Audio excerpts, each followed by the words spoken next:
Itong isyung ito napakainam din pong pag-usapan natin kasi nga sila ba'y magbibigay ng mahabang oras po para pagdebatihan ito. Itong mahiwagang BIR box kung saan daw po laman nito ang tax record ng Vice Presidente at ng kanyang mister na si Attorney Mans Carpio. Nasa atin pong linya ngayon ang dati pong Senate President at dati rin pong Minority Leader in the Senate, Senator Frank Drilon. Senator Frank, good morning po, sir. Hi Ted, magandang umaga po. Good morning. Salamat sa panahon. Senator Frank, ano po ang inyong kaisipan dito doon sa sinasabi po ni Senator Ping sa kanilang caucus daw po na pagdesisyonan nila na ibalik sa BIR yung box o sa prosecution yung box na yan kasi nga daw po wala sa poder ng impeachment court na magdesisyon kung yan ba'y dapat na buksan o hindi. Ako po hindi sang-ayon sa ganong desisyon ng Senado. Dahil sa akin, nakalagay po sa ating saligang batas na ang Senado ay siyang may sole power, ulitin ko lang, sole power to try and decide all cases of impeachment. Ano po ibig sabihin nito? Sole powers, ang Senado lamang ang may kapangyarihan upang litisin at pagpasyahan ang impeachment complaint. Ngayon, ang tanong, ang ibig sabihin nito, ang kapangyarihan ng impeachment court excludes the President and the Supreme Court. At may kapangyarihan sa akin ang impeachment court upang buksan ang Internal Revenue Return ng mag-asawa. Ito po'y public record na i-file na ito eh. Ngayon, may sinasabi silang Section 71 ba yun ng Internal Revenue Code na ang sinasabi kailangan ang pahintulot ang otorisasyon ng Presidente. Sana po ibigay ang authorization para tapos na ang debate. At siguro naman alam ng Office of the President na hinihingi ng Senado ang kanilang authority. Sana po ibigay na para matapos na. Ngunit kung sakali man hindi ibibigay ng Pangulo ang kanyang authorization, kaya pa ba, may kapangyarihan ba ang impeachment court na buksan itong yung BIR box at saka tingnan yung income tax return? Sa akin po, mayroon, may sapat na kapangyarihan. Dahilan po pag hindi po ginawa ito, baka kung hindi authorized ng Pangulo, ay hindi na mailalabas yung Internal Revenue Return, income tax return.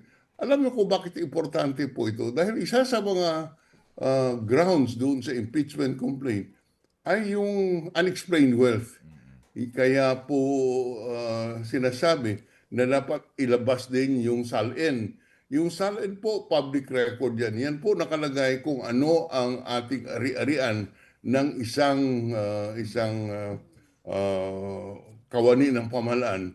Kasama na po yung mga bank records. At kung saan nanggaling ang pera. Kaya importante na mabuksan at makita ng taong bayan kung ano bang laman nitong income tax return. Dahilan sa ito'y public interest. Alam mo, ang tao tinitingnan, binabantayan itong impeachment trial kung ito ba'y malalabas ang katotohanan. Sa isang survey na nakita ko, 8 out of every 10, 8 sa bawat 10 Pilipino, ang hinahanap ay ano ba talaga ang katotohanan dito sa impeachment trial na ito. Ngayon, kung hindi mabuksan at mabuksan yung box at hindi publiko yung income tax return, hindi po malaman kung ano talaga ang katotohanan. Sana po, given all of this, ang Pangulo, para wala nang debate, bigyan niya ng authority to release and to make public Opo. the income tax return. Okay. So Senator Frank, ano po, theoretically lang po. So kung mamaya ang mangyari nga po itong box na ito ay maisalang sa desisyon ng impeachment court, kung ano ba disposisyon nila dito sa pamamagitan po ng perhaps manifestation po ng prosecution, kapag po sinabi ng impeachment court na kami naninindigan na hindi kami makikialam dyan, ibalik nyo kung saan nanggaling yan.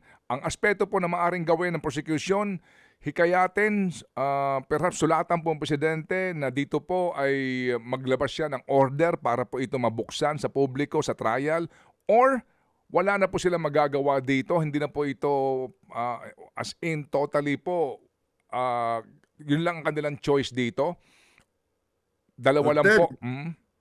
sa aking opinion, dapat hingiin nila sa Pangulo ang authorization in accordance with Section 71 Okay. of the National Internal Revenue Code. Himuhin sila ng authority ng Pangulo para lang matapos ang debate. Opo. Ngayon, kung ayaw ng Pangulo, for whatever reason, ayaw niya magbigay ng authority, sa aking may kapangyarihan ang impeachment court upang pabuksan itong box na ito at gawing publiko ang public record yung income tax return at nasa prosecution po yan at nasa depensa kung ito'y gamitin nila bilang ebidensya. Opo. Yan po ay pinag-uusapan ngayon ang pagbukas ng BIR box.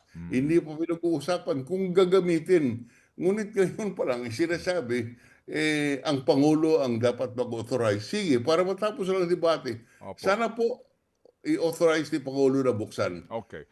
Sige Kung po. hindi ba niya i-authorize, sa aking opinion, may kapangyarihan ng impeachment court to open the boxes. Opo. Sige po. May kapangyarihan po ang impeachment court na ito'y buksan sa pamamagitan din po perhaps ng majority vote ng mga miyembro po ng impeachment court.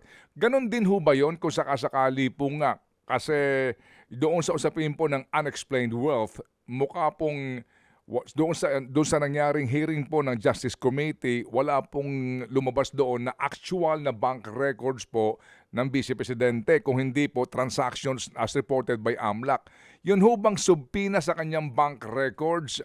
Yun ho ba magiging malaking issue rin kung papayag ang impeachment court na mag-issue ng subpina sa bank records?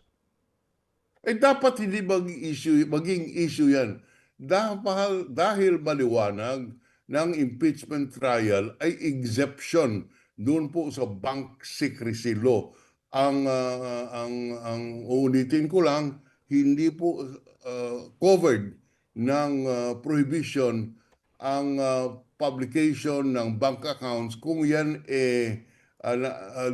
sa ilalim ng impeachment trial. Kaya pwede pong isubpina ng impeachment court, hindi yung AMLC, hindi yung Anti-Money Laundering Council.